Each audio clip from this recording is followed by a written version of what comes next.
Bonsoir mes frères, bonsoir mes sœurs. Je viens ce soir avec un message très urgent du Seigneur, très important message. Vous savez, dans la vie chrétienne, il y a des paramètres, dans la vie spirituelle.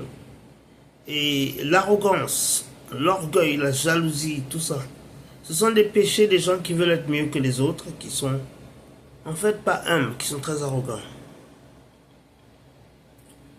Et c'est très mauvais. Dieu, la Bible dit que Dieu résiste le fier, il résiste celui qui est orgueilleux et arrogant. Mais il donne sa grâce à celui qui est humble. Vous voyez?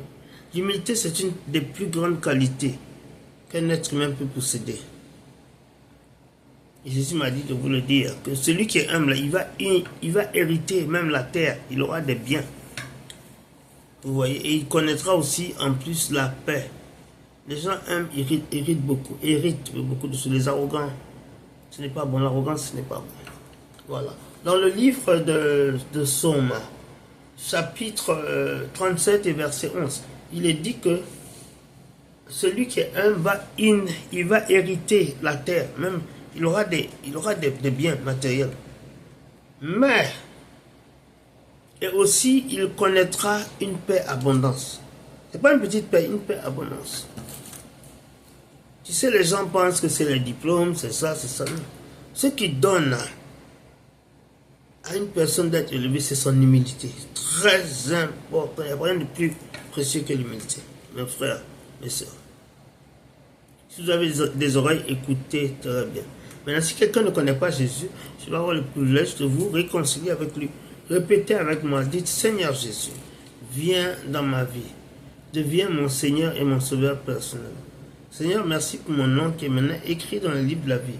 Merci pour mes péchés qui me sont pardonnés. Merci pour le Seigneur pour le pouvoir que tu me donnes d'être saint. Car tu es saint et rien d'impur ne rentre dans les portes. Merci Seigneur Jésus aussi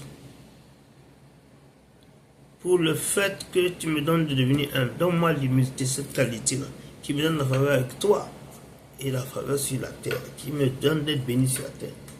Merci Seigneur Jésus pour le don d'humilité. Merci pour tout ce que tu as fait pour moi, à travers moi, parce que j'ai prié, que j'ai crié au nom de Jésus-Christ de Nazareth. Amen. Maintenant Seigneur, Seigneur veut que je prie pour les malades. Amen. Alors tu es malade et tu as le sida.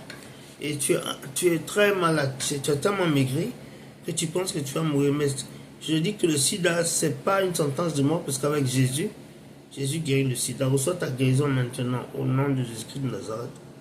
Amen. Amen, amen, amen, amen. Amen. Ton corps est enflé partout. Et vraiment, c'est comme si tu as aussi une insuffisance cardiaque, rénale, même des poumons. Je commande à chaque organe, chaque molécule dans ton corps de retrouver sa taille normale, sa fonction normale. Maintenant, au nom de Jésus-Christ de Nazareth, amen. Merci pour la restauration de tes tissus. Merci Jésus. Tu restaures les tissus de mon frère et de ma soeur. Merci. Tes yeux, c'est devenu grave, tu ne vois pas, ça devient de plus en plus bleu. Tu ne vois pas bien, ta vie n'est pas bonne. Reçois ta guérison maintenant au nom de Jésus-Christ de Nazareth. Amen. Et si tu as un problème, que tu as prié maintenant, tu peux même prier, tu peux même demander, même après qu'on a prié, parce que c'est Jésus qui est guéri, c'est pas moi. Il va te guérir, il va te délivrer. Demande-lui de te guérir. Même si je n'ai pas mentionné ta maladie, ça ne veut pas dire que ta maladie, ta condition ne sera pas guérie. Reçois ta guérison maintenant au nom de Jésus-Christ de Nazareth. Amen. Voilà. Alors, bien aimé, je vous aime, je vous embrasse, mais celui qui vous aime le plus, c'est Jésus, celui qui est mort à la croix pour vous. Au revoir. Merci.